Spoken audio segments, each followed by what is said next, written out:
Wyoming Territory, July 1879. The wind carried dust down the main street of Sweetwater like it had a purpose, just like the woman walking into town with nothing but a threadbare satchel and the weight of the world behind her.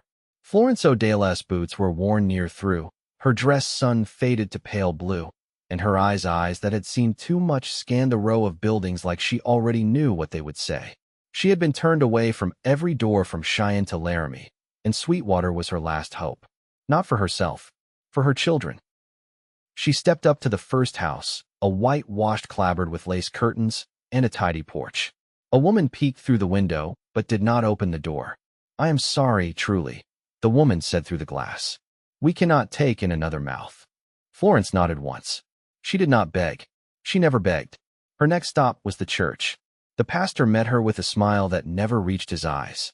"The Lord helps those who help themselves," he said, patting her arm and closing the chapel doors behind him. By the third rejection, Florence's 6-year-old son, Caleb, tugged at her skirt. "Mama, can we rest?" Her 4-year-old daughter, Clara, leaned against her leg, cheeks flushed from heat. Florence crouched and gathered both of them in her arms, shielding them from the wind with her body. "We will find a place," she whispered. "I swear it." She had made that same promise 4 towns ago. They wandered to the edge of town, where the buildings thinned and horse pens stretched out behind low barns. She had not noticed the man leaning against the fence post until he straightened, tall and solid, dust on his coat and hat pushed back on his head. He watched her without judgment, just steady eyes under a sun-worn brow. "You lost?" he asked. "No, sir," Florence said. "Just looking for work. Or shelter. I have 2 young ones." He looked down at Caleb and Clara. "Their father? Gone." He nodded once. "Name's Quentin Thorne. I run cattle west of here. Not much, but enough." "You cook?" "Yes." "You clean?" "As well as anyone." He looked at the children again. "They help. They try." Quentin rubbed his jaw. "I have a bunkhouse I do not use. Needs cleaning. I could offer food and roof in exchange." Florence blinked. "You would let us stay?" He shrugged. "You look like you have not had a yes in a while." She stared at him. Then her shoulders dropped just an inch. "We will work hard. I reckon you will." He turned and walked toward his horse, then paused. "Well, you coming?" Florence lifted Clara onto her hip, took Caleb's hand, and followed. She did not cry, even when her knees wanted to buckle. The ride took 15 minutes, mostly along a dirt trail bordered by tall grass and cottonwoods. Quentin rode quiet, just glancing back now and then to be sure they kept up. When his ranch came into view, a weathered 2-story house, a low barn, and hills rolling out behind it, Florence's breath caught. It was not grand, but it was whole, and it looked like it would hold. He showed them to the bunkhouse first. The door creaked when he opened it, and dust floated in the sunlight. "It is not much," he said, "but it is dry and safe." Florence stepped inside, holding Caleb's hand. "It is perfect. You will need to sweep it out. I can bring blankets." "Thank you," she said softly. He nodded and stepped back. "I will leave you to it." That night, she tucked the children into a straw mattress with clean sheets. Quentin had brought them without a word, along with a pot of stew that tasted like mercy. When the children were asleep, Florence stepped outside. Quentin sat on the porch of the main house, smoking a pipe, his boots planted firm, like he belonged to the land. "I do not know how to thank you," she said. "You do not have to." She hesitated. Most men would not do this. He looked at her then, really looked. Most men are fools. She stood in silence for a long moment. Then she nodded and returned to the bunkhouse. The days that followed moved slow and certain. Florence cleaned the bunkhouse until it smelled of soap and wood. She cooked meals in the small kitchen off the main house, and Quentin let her. He never hovered, never questioned her ways. Caleb followed him around the ranch, asking about horses and fences, and Quentin answered every question like it mattered. Clara picked wildflowers that she gave him with shy smiles, and he always took them like they were made of gold. After a week, Florence found herself laughing. It startled her. Quentin had said something dry and unexpected while mending a fence, and she had laughed, and he had smiled at her, not wide, but real.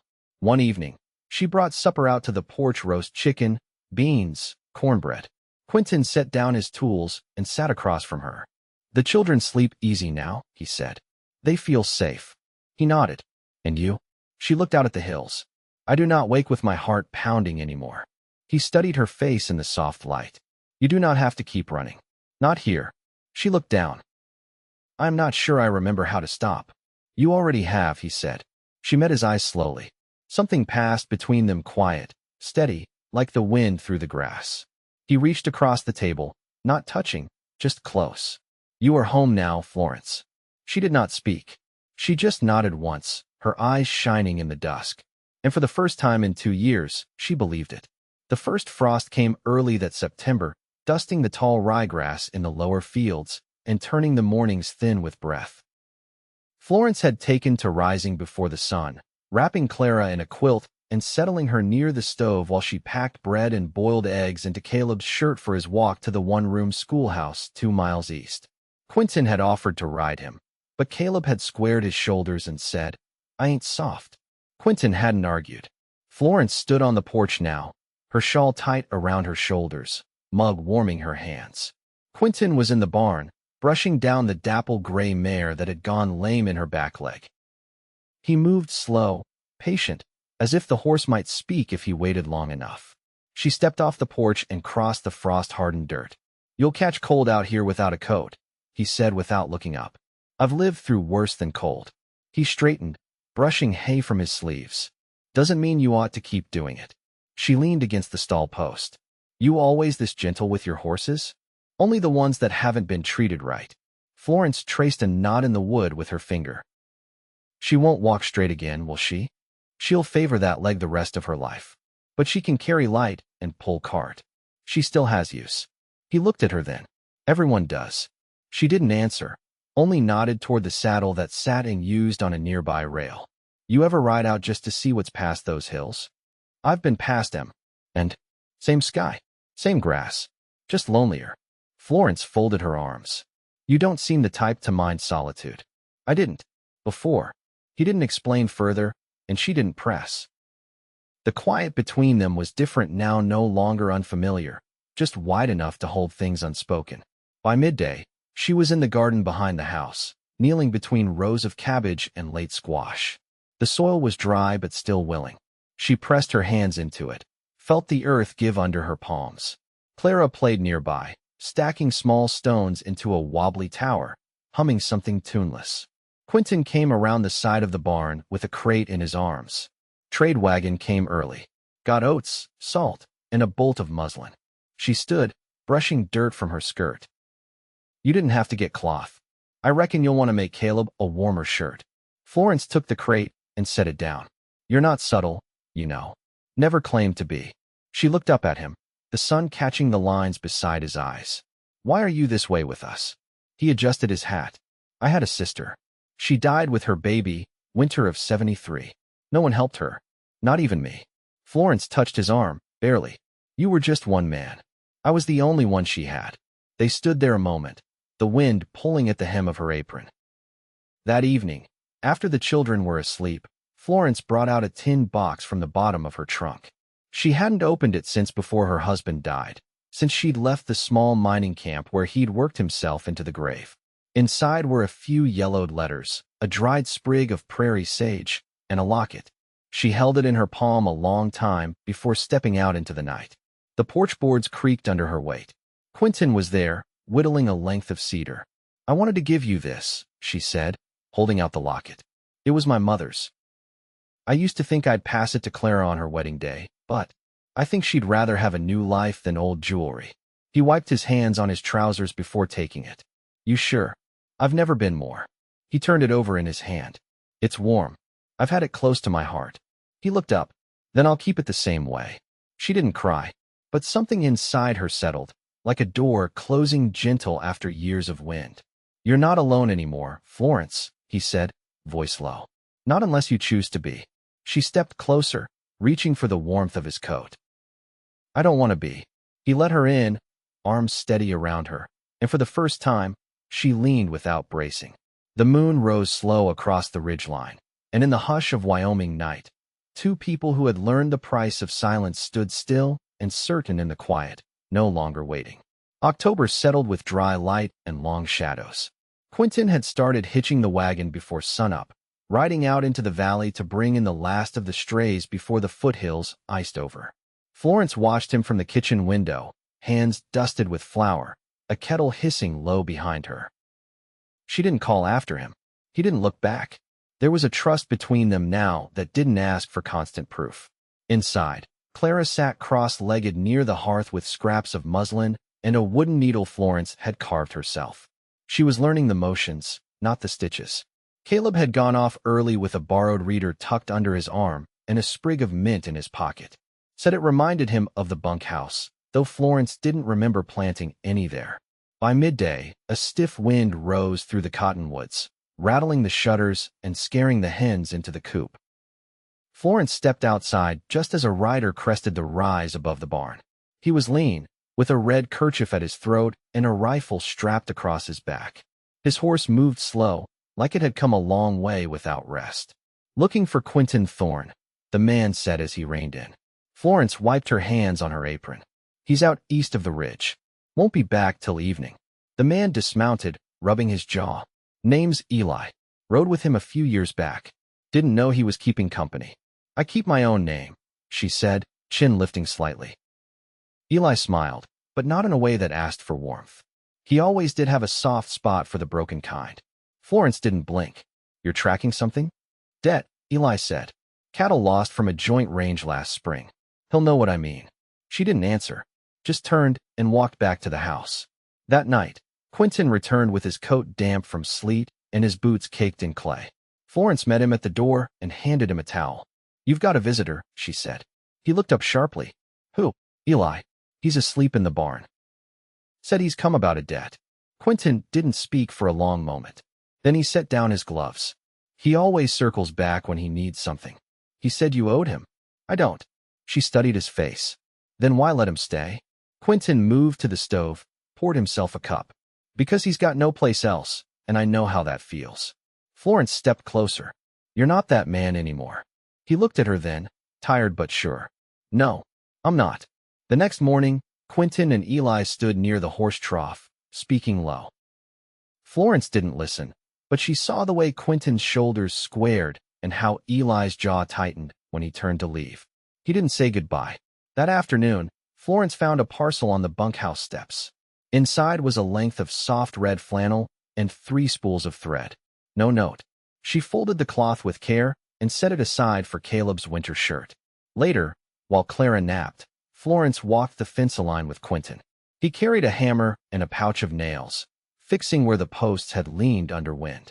She kept pace beside him, quiet until the slope leveled. "You didn't owe him anything," she said. "No," Quentin answered, "but I owed it to myself not to be like him." They stood in the brittle grass, the sky stretched wide above them.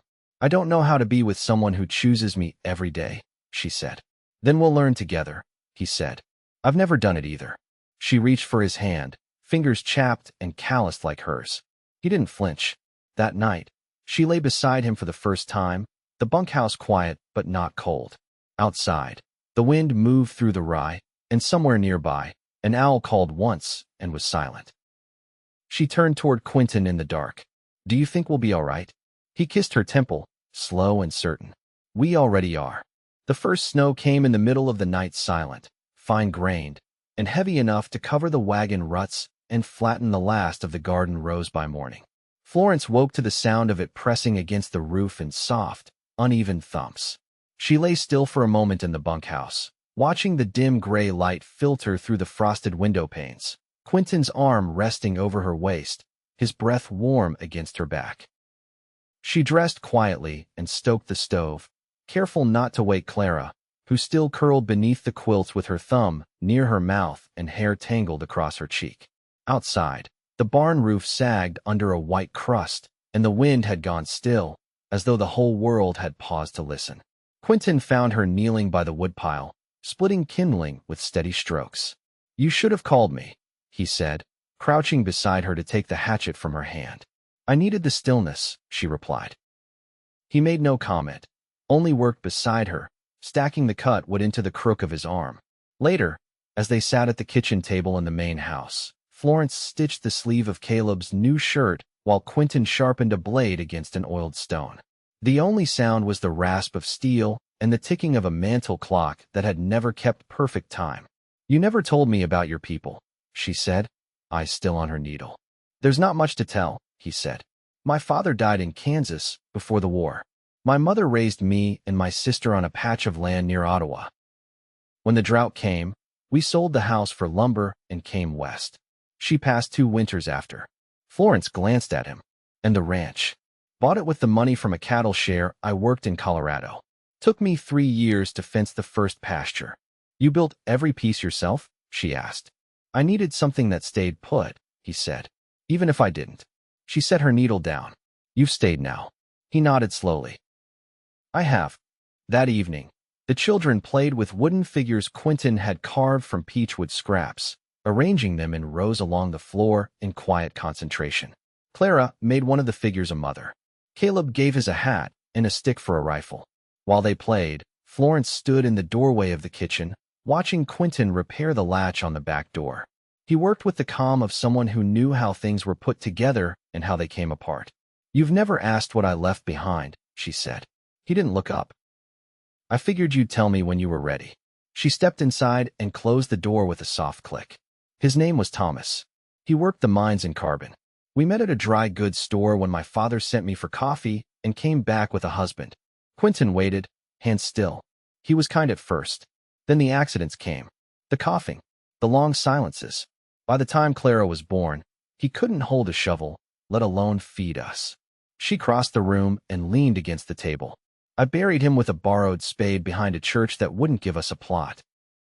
After that, I walked." He set the hammer down. "You don't owe me parts of yourself you bled to keep. I'm not bleeding anymore." He looked her in the eye.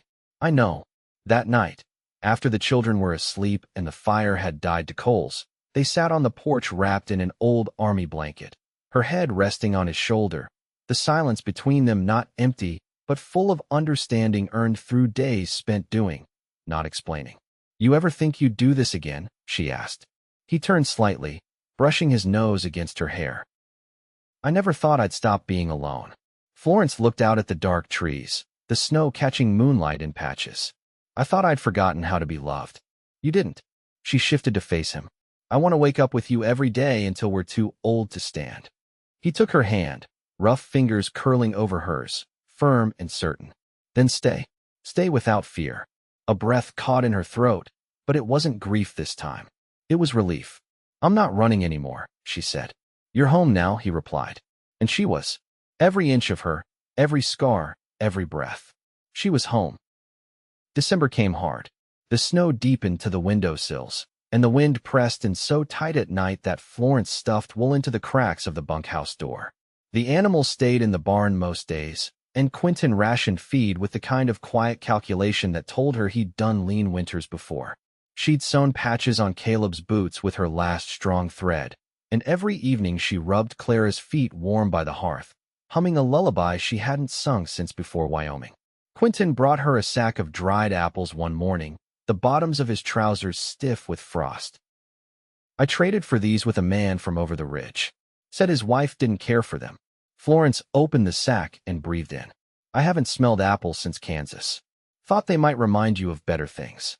Some days, I think I forgot how to hope." "You didn't forget. You just stopped expecting." She looked up. "And you think dried fruit's enough to change that?" "No," he said, shrugging off his coat. "But it's a place to start." That evening, while the children slept, Florence peeled the apples thin and laid them into a pie. The crust broke in one corner, but the smell filled every inch of the house, and Quentin leaned against the doorway watching her like she'd done something miraculous. She handed him a tin plate and sat beside him at the table. He took a bite and stilled. "I'd forgotten this taste," he said. She watched the flicker of candlelight on his face. "What else have you forgotten?" He set the fork down. "The way it feels to come home and want to stay inside." His words settled quiet between them, like snow on pine boughs. In the days that followed, Florence began teaching Clara to read from one of the old books Quentin kept in a box under the bed, spines cracked and pages foxed, but still legible. Caleb brought home a slate with his name written in chalk, and Florence pinned it to the wall beside the stove. Quentin built a shelf for the few volumes she'd kept in her satchel all that time, and when she ran her hand along the smooth wood, she didn't say thank you. She didn't need to. One afternoon, the sky darkened too early, and a storm rolled in sudden and fast. Caleb hadn't returned from school. Florence watched the wind twist through the trees, fear tightening her chest. Quentin had his coat on before she could speak. "I'll find him. You'll get turned around, I won't." He was gone before she could lace her boots. She waited by the door, Clara asleep in her arms, the oil lamp casting long shadows on the walls. Minutes turned to hours. Then the door opened, and Quentin stepped in, soaked through but upright, Caleb bundled in his arms, shivering but whole. He took shelter in the willow grove, Quentin said, setting the boy down. Knew to stay put. Caleb clung to Florence, his voice thin. "I remembered what you told me, Mama. About the trees." She kissed his head and looked up at Quentin, who was pulling off his gloves with slow fingers.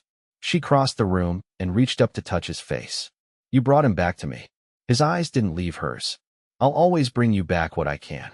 They didn't speak more that night, but when the house had gone still and the wind moved on, Florence reached for him under the quilt, and he held her like he'd been waiting a lifetime.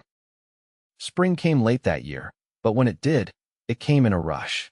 The creek thawed and ran hard, and the grass came up green and thick. Quentin and Caleb repaired the fence posts, Clara chased chicks in the yard, and Florence planted herbs in a plot near the porch.